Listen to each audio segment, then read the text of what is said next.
So, in this video, we'll discuss question number 8, and which is state and explain the scope and object of rule against perpetuity. And as the answer, we have to analyze the provisions of section 14 and the very definition of rule against perpetuity as given by Professor Lewis, and we'll discuss section 14. So, in that case, we'll also discuss the rule against perpetuity versus law of contract. So, as per the scope and object of rule against perpetuity as enacted in section 14, a perpetuity as defined by Professor Lewis in his well-known book on perpetuities is a future limitation, whether executory or by way of remainder, and of either real or personal property which is not to vest until after the expiration of, or will not necessarily vest within the period fixed and prescribed by law for the creation of future estates and interest. So the rule as formulated falls within the branch of the law of property, and its true object is to restrain the creation of future conditional interest in property. The rule against perpetuity is not concerned with contracts as such or contractual rights and obligations as such.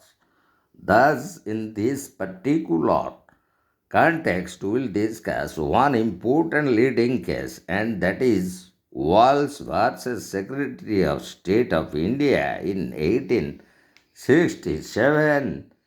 It was expressed that a contract to pay money to a person, his heirs, or legal representatives upon a future contingency which may happen beyond the period prescribed would be perfectly valid, as it was held in this particular leading case, that is Wells versus Secretary of State for India.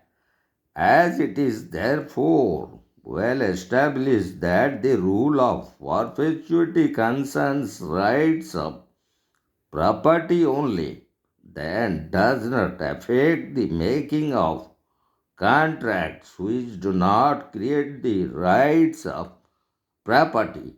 So, in that connection, also we'll discuss another important leading case and its ruling, Southeastern Railway Company versus Associated Portland Cement Manufacturers Limited in 1910.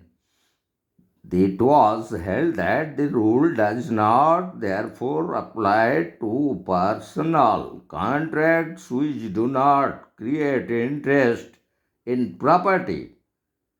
In the conveyance, there was a covenant that the said Erla is heirs, executors, administrators, or assigns would pay 6 pence for each chaldron of coal which would be brought or gotten out of the lands so sold, and which would be stripped for sale to George Silvertop, his heirs, executors, administrators, or assigns. The covenant was enforced in 1883 at the instance of an assignee from the legal representatives of the said George against the executors of the Earl.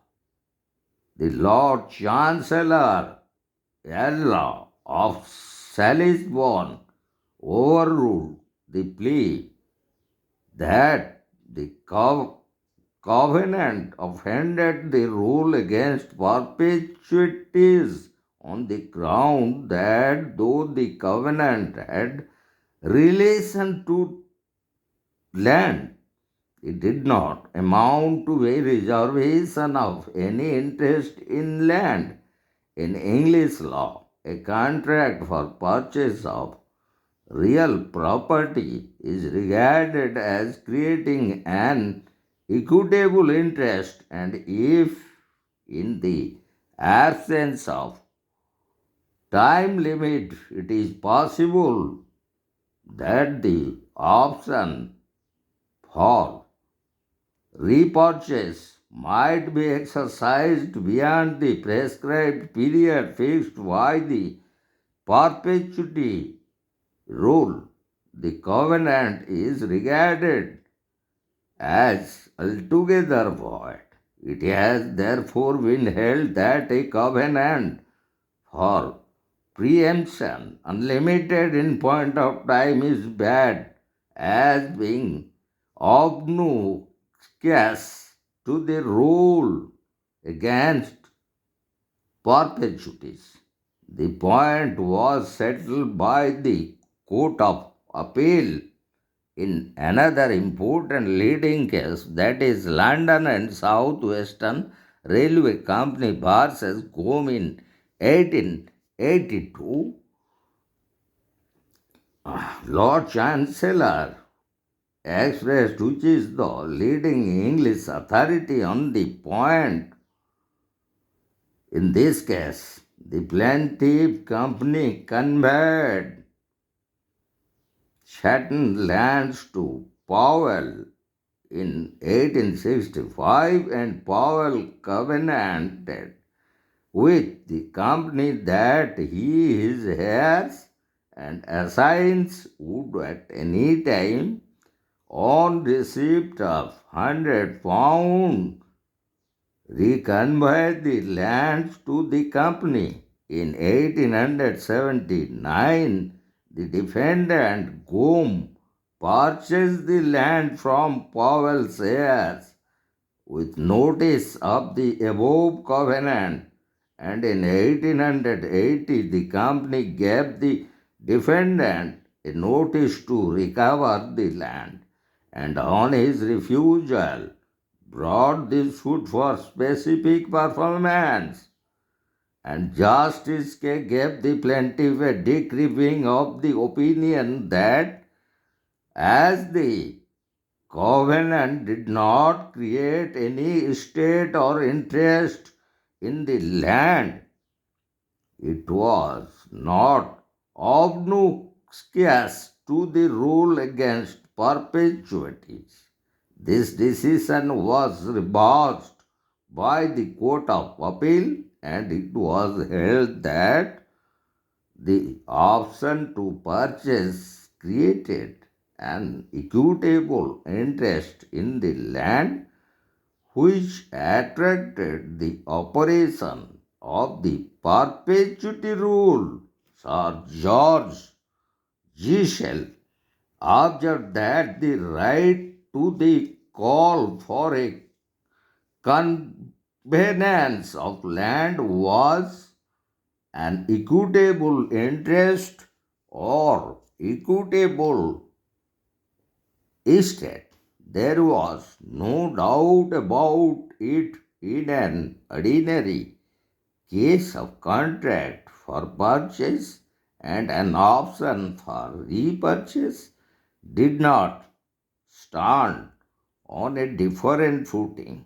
The learned master of rules observed as follows: whether the rule applies or not depends upon whether the covenant does not give an interest in the land.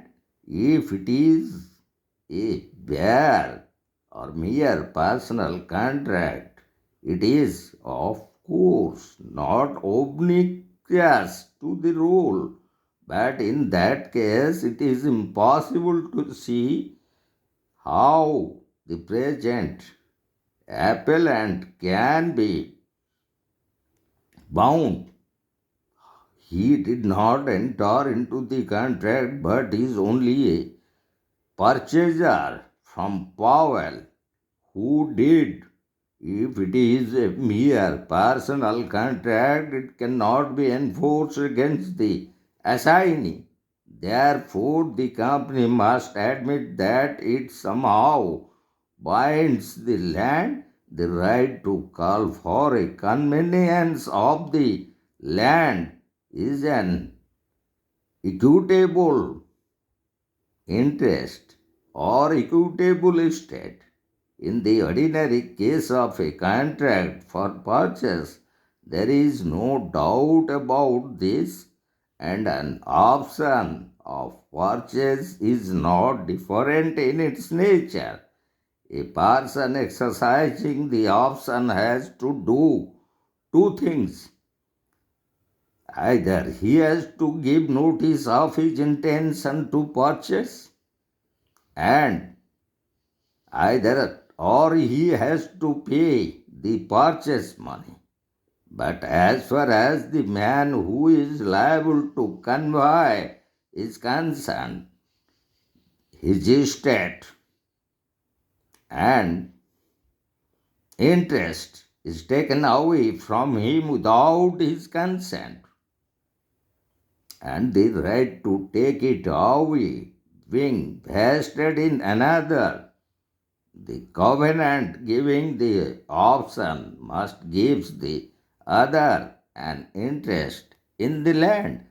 So, this is how the very difference is made in between the rule against perpetuity and contracts or contractual rights or obligations. And in our next upcoming video, we will discuss the other parts that we would like to discuss in relation to rule against perpetuity, and in that connection we would like to discuss some other important leading cases which would clarify exactly how rule against perpetuity is different from contractual rights, obligations, and a contract, and that we'll discuss in our upcoming video.